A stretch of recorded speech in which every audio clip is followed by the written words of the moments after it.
The First Take Your Take podcast is presented by Capital One. This is Banking Reimagined.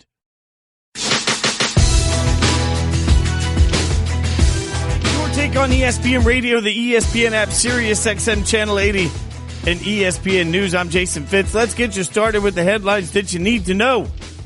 Frank Gore signing with the Jets. That's per agent Drew Rosenhaus. In a move that figures to reduce Le'Veon Bell's role, the Jets agreed to terms Tuesday with Frank Gore on a one-year contract.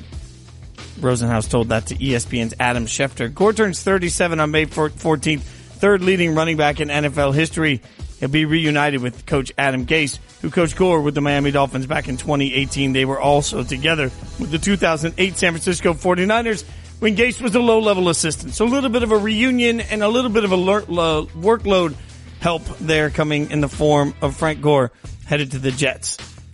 Next up in the headlines, Rafael Nadal.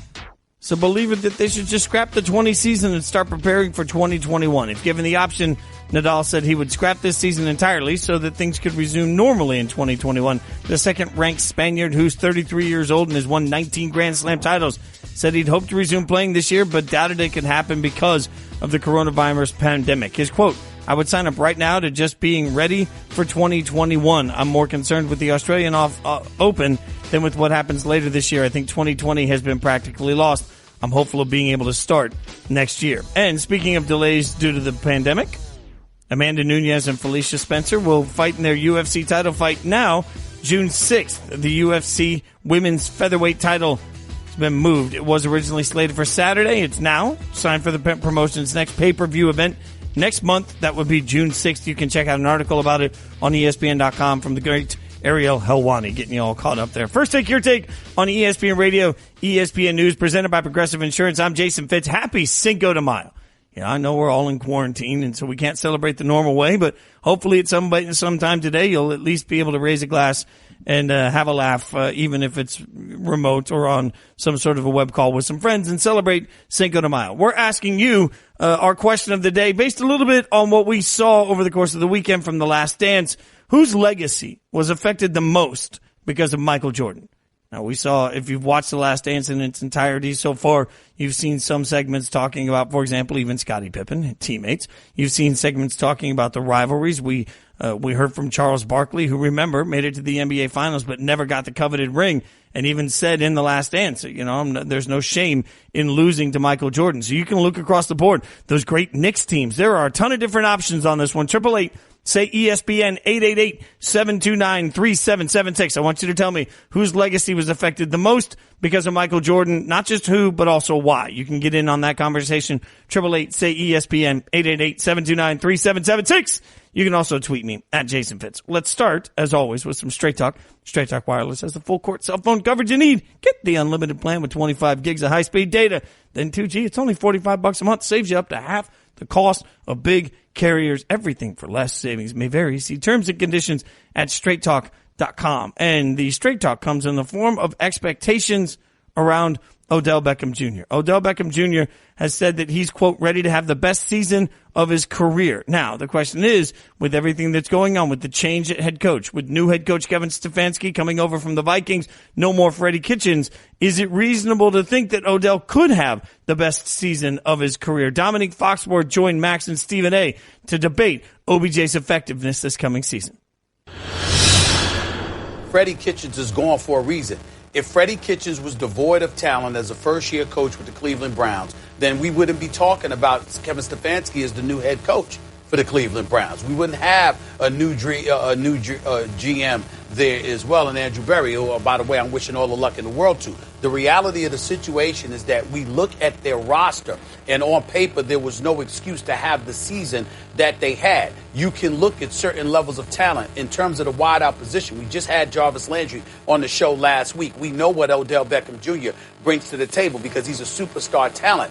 There is a way to look at his numbers and it not be what it's supposed to be, and we're able to look at someone else other than him. No doubt. If you know anything about it, I'm not talking about you, Max, but if you know anything about football, generically speaking, I'm saying, then we continuously defer to the fact that, okay, this guy was open, this guy got the speed, the athletic ability, the catching ability, et cetera, et cetera. What kind of damn play calling was this?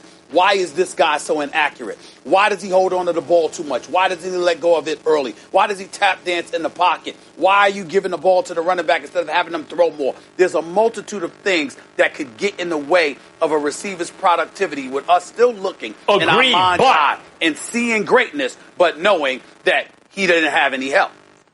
I agree with that, but Odell Beckham, like if he's the Deion Sanders of receivers, in other words, Deion might not have an interception that game, but wow, he changed that game because they didn't throw to his side of the field. If Odell is being bracketed, if all these resources are being thrown his way and they're not making good on the other end of the field and the quarterback's missing, the play calling's no good, I think we will be able to recognize that. But I do want to say this about Odell. First 3 years of his career, he was arguably on pace to be the greatest receiver who ever lived, in the sense that you could put his first 3 seasons up against anyone in history, and at best, they're going to match it. You can't say any receiver ever had a better first 3 years than Odell definitively. He may have been in first place. That was the pace he was on. That's when he's 23, 24, 27. He's at this point, he's supposed to be ascending, or at least plateauing as, a guy in his prime. That's not what's happened. And in terms of, Dominique, you brought up, I thought he was going to have a bad season, 1,000 yards, 5 or 6 touchdowns, for a lot of receivers. That's good. That speaks to the way our expectations have changed for him already.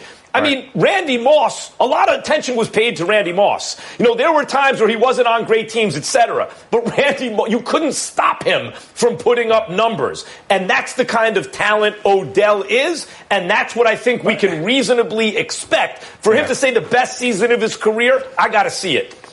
Yeah, I think the most important thing that we've talked about today, Stephen A. brought up, was how Freddie Kitchens was a novice. And they're going to a coach who is a new coach also, who is a novice head coach. But Freddie Kitchens was a novice offensive coordinator. Like a couple years ago, he just got upgraded offensive coordinator. Then next thing you know, before even having a full season of doing that, he's the head coach. And I think in football, relative to other sports, the coaching really, really matters. So you can have a season derailed for a bunch of talented players if the coach is not up to it. And we got speculation from a lot of people close to that organization before this season even started that Freddie Kitchens was not up for the job. Then we got confirmation when the season happened.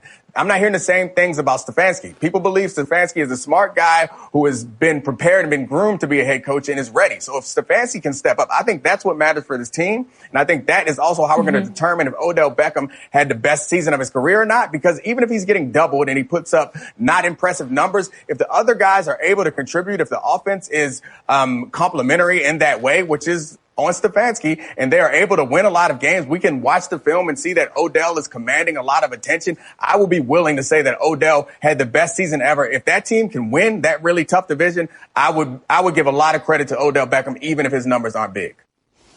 First Take, your take on ESPN News, and we continually make it sound like Odell Beckham Jr. was a failure last year. And I realize you can't just look at stats. And the funny thing about where we are now in the world is that we want to turn around and say that because you can't use stats as everything, that stats can't mean anything. I'm not willing to say that, right? When you look across the board at Odell Beckham Jr. and his production, he caught 74 balls for 1,035 yards, almost the exact same production he had the year before in 2018. His touchdowns were down. He went from 6 to 4, but over the last 2 years, his production has been almost exactly the same. I understand that we overhyped the Browns, and as a result of overhyping the Browns, we don't want to turn around and give Odell Beckham Jr. any credit. I'm just not willing to do that. The liability for the Browns last year came in the form of Freddie Kitchens. Now, does Kevin Stefanski deserve some benefit of the doubt? I don't know. He's still an unknown at that point. He's still going to be unknown as a head coach. But what we do know is that he comes with a great reputation. And the thought is that it's going to be hard for 2 coaches in a row to butcher the amount of talent they have there. This is, at some point, we have to look at everything that's around Odell Beckham Jr. and ask, what's the situation that he's in? The weapons in Cleveland are spectacular. And we've seen Baker Mayfield perform at an incredibly high level. So why would it be a hot take to look at Odell Beckham Jr. and feel like he's going to have a spectacular season? The question isn't, can Odell Beckham Jr. play or will he have a great year? The question is, will that be enough for the Browns to win football games? And the answer to that can be yes. It doesn't mean that they're the best team in the division. They happen to be in a stacked division. And I think getting a wild card in the AFC is going to be more difficult this year than people expect. Through all of that, though, I expect the Browns to be better, and I expect Odell Beckham Jr. to have a much better year. And I'm saying that on top of the acknowledged that last year with 74 catches for 1,035 yards, he was not in the cupboard of stink. We are making it sound like Odell Beckham Jr. was a letdown last year. He wasn't. He's going to have a bigger, better year this year in my mind, and that's only going to make the Browns even better throughout the course of the season. It's First Take, Your Take on ESPN Radio, ESPN News. Tune into the ESPN Daily Podcast, bringing you a deep dive into a single story from one of ESPN's hundreds of reporters, presented by Marathon. Download, subscribe, and review ESPN Daily, available wherever you enjoy your podcast. I'm asking you whose legacy was the most affected by Michael Jordan, by the Jordan Bulls era. Whose legacy took the biggest hit because of Michael Jordan and the greatness? I want some of your take on it. Tristan in Pennsylvania, what do you got? What's your take? So mine isn't necessarily a hit. I would honestly call it more of a positive. I would say Hakeem Olajuwon was affected the most, not only because they're tied at the hip because of the 1984 draft, Hakeem Olajuwon going first, Jordan going third. But if you want to talk about opportunistic, whenever Jordan goes off the baseball and has his first retirement, Hakeem Olajuwon slides in there in the 94 and 95 seasons and wins the championship both years when Jordan's not there. So as far as affecting a legacy, Hakeem Olajuwon, if Jordan's there with that Bulls team, you would presume that he would probably win those two championships, or at least be in the running for those two championships in the 94 and 95 seasons. And maybe Hakeem Olajuwon doesn't win those two championships. That's a great point, because remember, the question is whose legacy was most affected. And that can be a positive or negative effect, because how differently we view certain players just by getting one championship. I think that's part of the reason that you can make a case for somebody like Charles Barkley that we saw over the course of the weekend, make it to one final, not get that win in that one final. Like, how different would we perceive everything about him from a championship? By the way, JT on Twitter says the late 90s Reggie Miller Pacers teams were so great, but never get the recognition because of Michael Jordan. That's a really fair point. And then Tom says Ewing, Barkley, Malone, Stockton, in that order. We're talking about an era of great players that simply don't have a championship ring. And it's funny when we talk about quarterbacks, we don't allow a quarterback to be great, as stupid as this is, if they don't have the right number of Super Bowls according to whichever expert's talking at the time. But we're willing to look at an entire era of NBA players differently because of the Michael Jordan effect. I only wonder if history at some point will do the same thing to Belichick and Brady and the effect that they've had on the rest of the NFL. I want more of your take. Whose legacy was affected the most because of Michael Jordan? 888 say ESPN, 888-729-3776. In the meantime, we also got some new takes on Carson Wentz and the Carson Wentz situation, as Carson Wentz came out and flat out said that he's not bothered by Jalen Hurts being the second round draft pick of the Philadelphia Eagles, even though he's a quarterback, and we all know that can turn into some drama. So at that point, Dominique Foxworth and Stephen A. had the debate on whether Carson Wentz should be worried about Jalen Hurts being drafted so high by Philadelphia. I don't believe for one second that Carson Wentz needs to be upset because we're talking about Jalen Hurts here, if we're just being honest. Let's understand something. Carson Wentz knows that he's injury prone. He was injured. He was en route to an MVP season, passing for 33 touchdowns that year, about 3 years ago or so. Before he goes down near the end of the season, Nick Foles takes over the helm. He ultimately guides them to a Super Bowl championship the following year. The Chicago Bears, they knocked them off in the postseason before losing to New Orleans. The two playoff appearances that the Eagles had where there was some success, Carson Wentz wasn't your quarterback because he was on the sideline. He knows that. His first playoff game was last year, and he barely lasted a half a quarter, for crying out loud, because of what I believe to be a cheap shot by Jadeveon Clowney. I don't give a damn what anybody says. I know what I saw, and as far as I'm concerned, he should have been ejected from that football game, but nevertheless, he knocked Carson Wentz out. It was what it was. If you are Carson Wentz, and this is the National Football League, due to the fact that you already got your money, you got your $107 or $109 million guaranteed, whatever it was, you've got your money.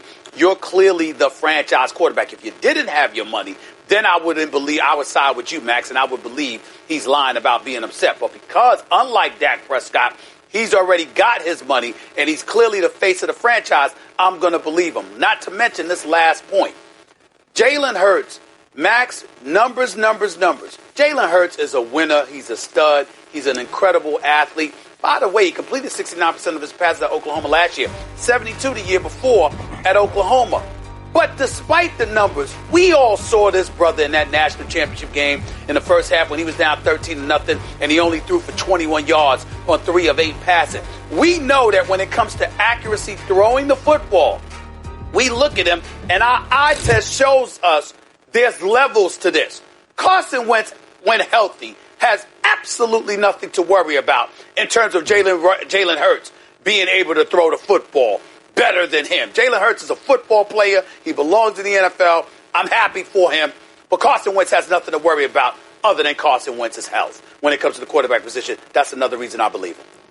Yeah, I think that you made some good points, and it's all a lot of logic that you laid out there, Stephen A., why he shouldn't be upset. But logic doesn't come into this. This is emotional. I think if you draft somebody in the second round, you're expecting them to contribute. And if somebody drafts somebody at your position in the second round, no matter how much money you've been paid or how much success you've had, it has to feel a little uncomfortable. I'm sure he doesn't love it because they're not drafting a guy in the second round to not put him on the field. Injuries aside, it appears that they're going to put some packages together to put Jalen Hurts out there and take Carson Wentz off the field. And it shows that they do have some concern about his injury history and maybe going forward. I think that it's crazy to suggest that Jalen Hurts is better than Carson Wentz or can be better than Carson Wentz. But it's important to understand that the most success that this Eagles offense has had is with the RPOs, which Jalen Hurts is a master of. And Carson Wentz was not great in RPO game last year. That Super Bowl run with Nick Foles was all based on RPOs, which Jalen Hurts made a killing at Oklahoma running those plays where he put up Heisman contention worthy numbers in an offense that produced 2 Heisman Trophy winning quarterbacks and 2 first-round overall picks. So I don't think that he should be concerned, but I think there's plenty of reason out there to suggest that an emotional reaction to them drafting him would make him concerned. And it would bother me in the same way that Aaron Rodgers should be bothered. Not that they brought in a quarterback, that they didn't bring in something else that could help your team with the 2nd overall pick. That's not a spot where you go get a gadget guy. I know Taysom Hill has been the comparison that a lot of people are making, the way they're going to use Hurts. Taysom Hill was not drafted in the 2nd round. That's not where you draft a player like that. So I'd be upset. I'd be confused. And I know that Carson Wentz is a religious man, but that doesn't have anything to do with the way that you emotionally feel when something happens like that. When you're sitting at home and you find out that they've drafted somebody that's not going to take your job, but is going to take you off the field, I think that's an honest emotional reaction to that situation. First, take your take on ESPN News. Don't forget, Navy Federal Credit Union has a mission to put members first by making their financial goals a priority. Learn more at NavyFederal.org and join today. Dominique making a lot of sense there. Let's remember, everybody's human.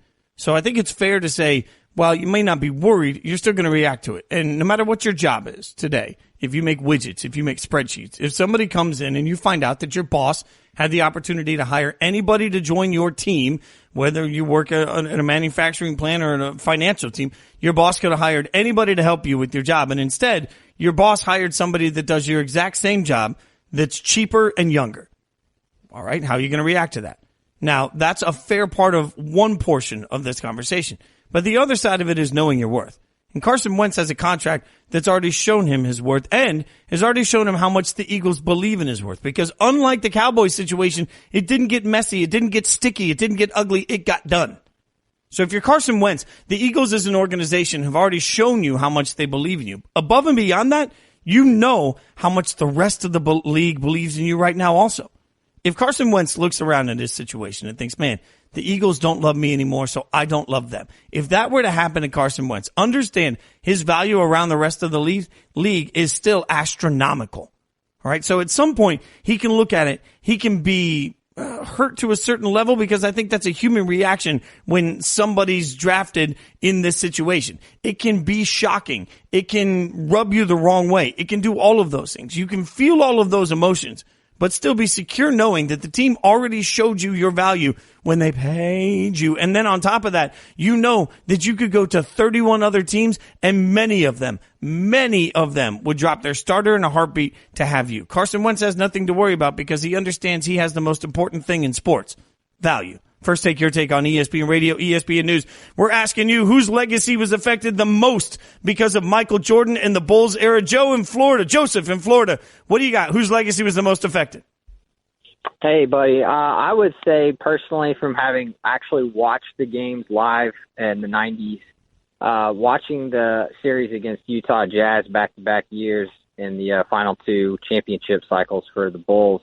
I mean, you have the two top 50 players in NBA history in Stockton and Malone making it to the finals, facing the Bulls, but they never won a championship because of Michael Jordan and everything that was associated with them, and they never recovered after that. I mean, seeing them being devastated by Michael Jordan like that, first year I can understand Bulls had the better record, but the last year that they won it, I mean, they were actually the underdogs going up against Stockton and Malone and the Utah Jazz, having to play away and still couldn't get it done. And they just couldn't recover from that. Plus, and correct me if I'm wrong, Jason, but is there any other two members on the Dream Team that were part of the same roster besides Jordan and Pippen?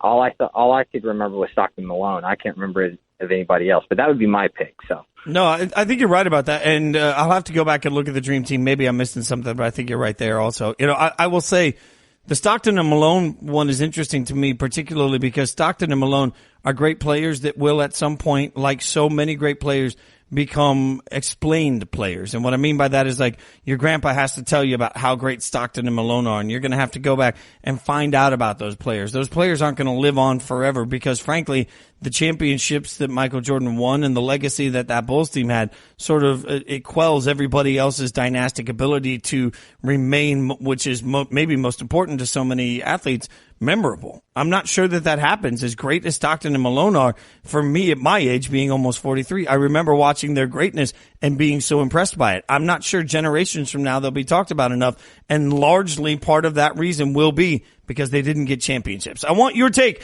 Whose legacy was the most affected, good or bad, by Michael Jordan? 888-SAY-ESPN, 888-729-3776. We want your take. You can also tweet me there. Coming up, the dust is settled from the 2020 draft, but Mel Kiper's already got his 2021 big board. Hear him break it down next.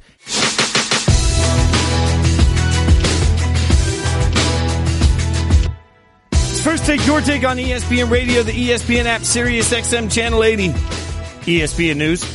Also on your smart speakers. You can just go out there and tell your smart speakers to hang out on ESPN Radio. You can hang out with us. I'm Jason Fitz.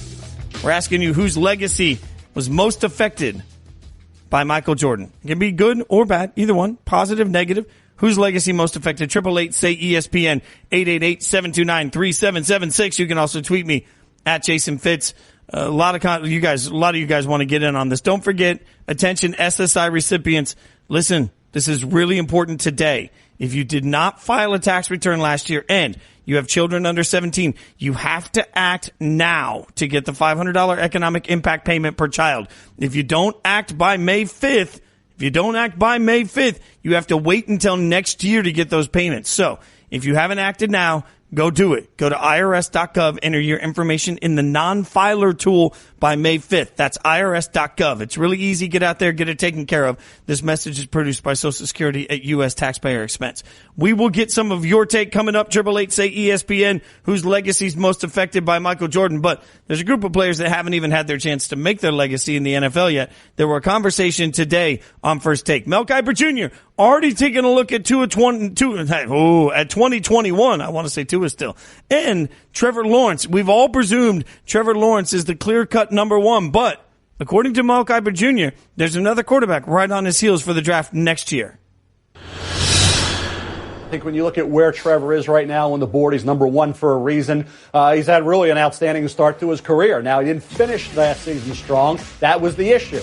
Ohio State game, now granted, when he got hit by Sean Wade was ejected. Hey, he rallied him. LSU game, he struggled, 48% completion percentage. But I think you look at Trevor, he's there because of his body of work over 2 years. But don't forget the Alabama game and what happened late that freshman year when he was outstanding. So this notion you can't beat the big boys, well, you already did it as a freshman. Well, this year is going to be important to maintain that spot because you got a major challenger in Justin Fields from Ohio State. I'm interested in knowing, Mel, when you think about Trevor Lawrence and the stature that you're giving him, I'm impressed.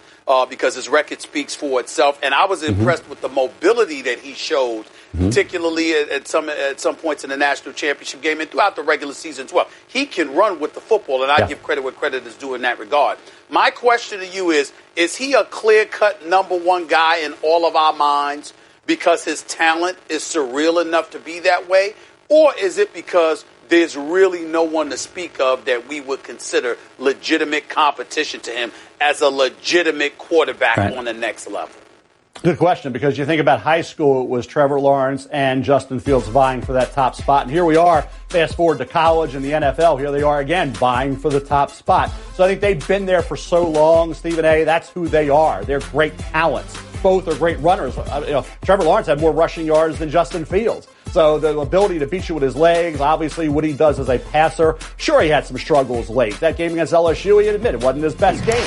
That happens, okay? I still contend Joe Burrow would have gone ahead of Trevor Lawrence if they were both in this draft. That's not a criticism of Trevor Lawrence. It's just how spectacular Joe Burrow was. Justin Fields is right there. What kind of year they're going to have? Look at the supporting cast, guys. That's the key to the equation. Guys that struggle that final year lost a lot of their players around them. I can give you a lot of names of those guys, okay? When you look at, and we talked about it with Jordan Love, we talked about it with Darnold, with Josh Allen and others, but when you look at what these guys have returning, Justin Fields doesn't have J.K. Dobbins, but Master Teague's a good back. He doesn't have three really good receivers, or two really good receivers, and a third that was okay, but he's got Chris Olave, who was a spectacular player. The line, Mumford came back. So at the end, I think there's talent around him.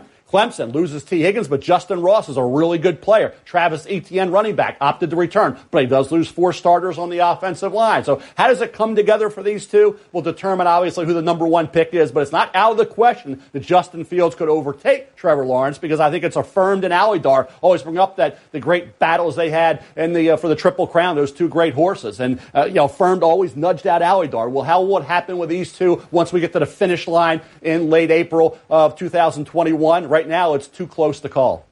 First Take, your take on ESPN Radio, ESPN News. You all know my love of the draft, and you know I consume a lot of college football. Let's have this one quick reminder. A year ago right now, nobody was talking about Joe Burrow, and we were all certain Tua Tagovailoa would be the first overall pick in the NFL draft. Instead, it was Burrow that won with a historic season. We have to acknowledge, when you have this quarterback conversation, you're talking about Trevor Lawrence and everything he's already accomplished and the greatness that he has, and I'm not taking anything away from that. But Justin Fields is going to be on a stacked team with national championship type expectations. So there's obviously the opportunity for him to show up. It's going to be interesting how it plays forward. I know we all believe that I keep wanting to do it, that Trevor Lawrence is going to be the top overall pick, rightfully so given where we are right now.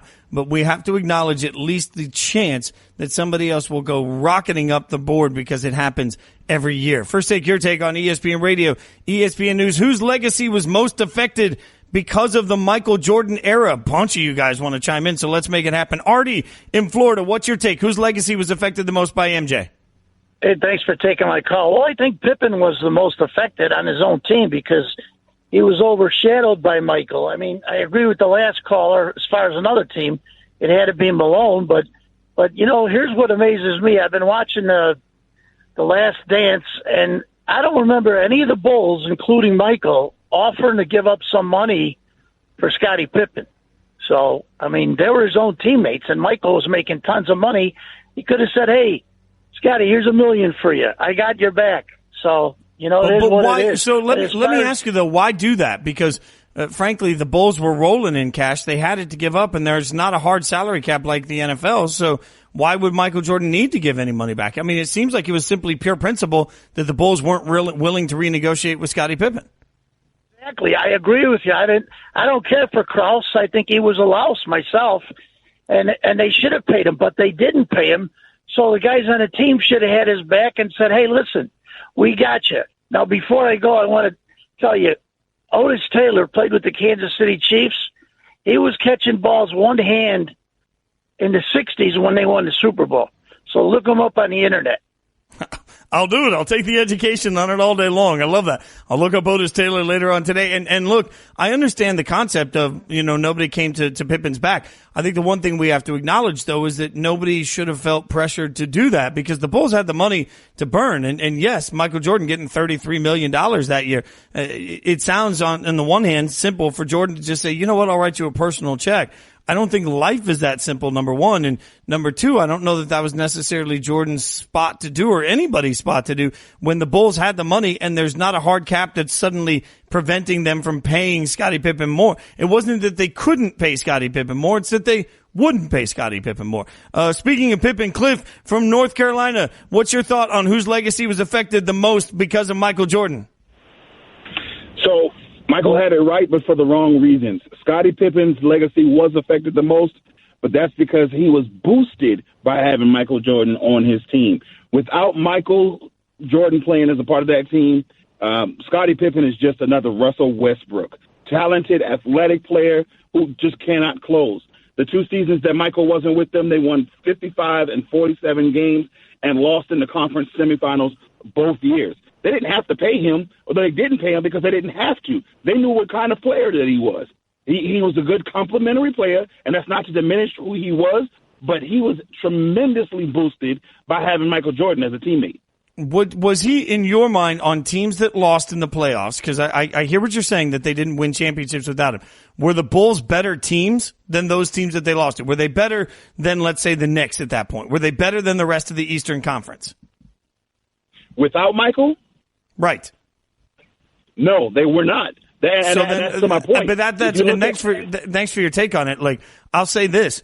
I'm not faulting Scottie Pippen for not winning championships without Michael. Scottie Pippen, it's okay to say Scottie Pippen was one of the top 5 players in the NBA at that point, which is widely thought of by most. I mean, he did make the top 100 list, and I think Max is the one that said last week that you could make the argument he was the 3rd best player in the NBA at that point. He can be one of the top 5 players in the NBA, and his team not win because his team is not as competitive as the rest. When you look across the board at the NBA in that time, I think one of the things that we're forgetting is that the NBA was stacked. I mean, these teams across the board, it wasn't just dream teams. It wasn't even just a matter of Pippen coming in and saying, you know what, my Bulls team are going to come in and win and be better than everybody. When you look at one of the years, if you look just at 94, 95, and you start looking across the board, the number of teams that won 50 games that year, I mean, it's not just 1 or 2. You're talking 1, 2, 3, 4, 5, 6, 7, 8, 9 teams won 50 or more games that year. And the Bulls went 55 and 27. Like, I'm not going to turn that into some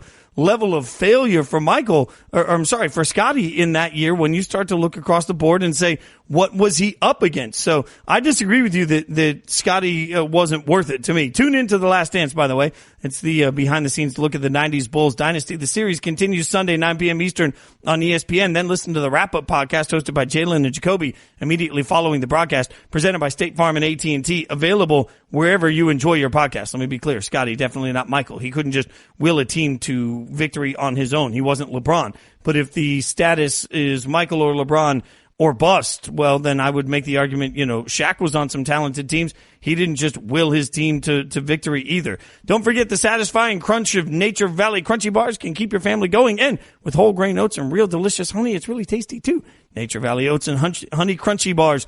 Keep your take coming. You guys are stacked. You're fired up about it. So we'll let you chime in with your take. Whose legacy was affected the most because of Michael Jordan? 888 say ESPN 888-729-3776. Coming up, not only your take, but Mark Jackson has coached in the NBA before. Could he be making a return? He talked about it on First Take. You'll hear what he had to say next. First Take, your take on ESPN Radio. First Take, your take on ESPN Radio, the ESPN app, Sirius XM Channel 80, and ESPN News. Congrats to me. Apparently I'm hitting puberty right as we started. Fantastic. We're presented by Progressive Insurance. I'm Jason Fitz. If you missed the first hour of today's show today, go check it out on demand in the First Take, Your Take podcast. Where you been? All right, we start at 1 Eastern every day. But still, you can get the podcast brought to you by Capital One. Settle for average with a Capital One. You can open a savings account with a rate 5 times the national average. Welcome to Banking Reimagined. What's in your wallet? Capital One, N.A., member FDIC. We'll get some more of your take coming up. Whose legacy was affected the most because of Michael Jordan? I'm going to take a second and just say, you guys rock. I mean, every single day we try and come up with a question we hope from First Take will engage you guys. It'll get you guys thinking and that we can have some fun with. And the fact is, every day you stack the phone lines with different ideas and different answers, and it makes it a lot of fun for us to do this with you every single day. So thanks for everybody that's on hold. We're going to get to you. 888 say ESPN 888-729-3776. Before we get there, important, mini update here. Stephen A., has been a longtime fan of Mark Jackson, the former coach, and thinks that he should be the Knicks' next coach. He asks Mark flat out on First Take today about coming back and coaching in the NBA again. Obviously, I've made noise even before the David Fizdale hire. I've been on the record for years believing that you should be the next head coach of the New York Knicks. I've been saying this for years. This is nothing new, because I think that the Knicks situation is so bad, or at least it was before Leon Rose arrived, that you didn't just need a coach, but you needed a face of the franchise that could speak to New Yorkers, that New Yorkers would be inclined to trust and provide patience towards. That's what I believe about the New York Knicks. It's not just about an X's and O's guy. It's about a New Yorker speaking to New Yorkers and galvanizing the folks in New York to support the franchise in a fashion, not just walking through the turnstiles, but really supporting a culture change. Having said all of that, we've heard news that Tom Thibodeau may be considered for the head coaching job for the New York Knicks. I want to know what your thoughts are about that. I want to know what personal aspirations you still have to be a head coach in the National Basketball Association sometime in the near future. Well, I want to say thank you to you guys for your support. And obviously, I hear the chatter, and it's appreciated. But I will say this. There are 30 NBA jobs, and so I don't minimize myself to one. I look forward to one day coaching again. It's a dream of mine. I'm not going to slip my wrist if I never coach again, because I'm, like you talked about, I believe that what's mine is mine. That being said, when you talk about Tom Thibodeau, know him as a coach, know him as an assistant coach with Jeff Van Gundy, know him as a friend, outstanding basketball mind. I don't get into, one job, but he's a coach that's proven and had great success, and nobody will outwork him. So I wish him nothing but the best and pulling for him and whatever his heart desires. As far as I'm concerned, I look forward to the day of coaching again. I had an incredible time in Golden State, coaching for 3 years, developing incredible relationships and having some success. And I look forward to the challenge of doing it once again somewhere. ESPN Radio, presented by Progressive's Home Insurance. Get your quote at Progressive.com today. Whose legacy was most affected because of Michael Jordan? Taking some of your take on it. Let's go to Kevin in Alabama. Kevin, what do you got? Whose legacy was most affected? By far and away, the person whose legacy was affected the most is going to end up having been LeBron James. Tell me why. Well, I mean, everybody keeps keying in on guys like Pippen and Malone and the Jazz teams. And, I mean, that's pretty obvious. But when you set a bar, MJ set a bar so high that even Kobe Bryant couldn't match that bar. I mean, you're talking about essentially an unbreakable record. I mean, you're talking about like Joe DiMaggio hitting 56 straight games, kind of like it's an unbreakable barrier. MJ is the GOAT. He always will be the GOAT, and there's nothing LeBron can do about it, and that's what's going to end up going down in history. I really like that take when you think about LeBron specifically and the measuring stick he's held up against. I laugh at it often that I know Michael Jordan undefeated in the finals. That's all we ever talk about. But we just simply forget that Michael Jordan lost in the playoffs several times. We don't acknowledge the fact that Michael Jordan struggled to get past the Pistons. We just acknowledge the finals record, and that's an impossible standard for anybody to measure up against, especially LeBron, who will always be compared to him. I want more of your take coming up on whose legacy was affected most because of Michael Jordan. Plus, Cam Newton, the backup, it might not be as crazy as you think. You'll hear about it next. First, take your take.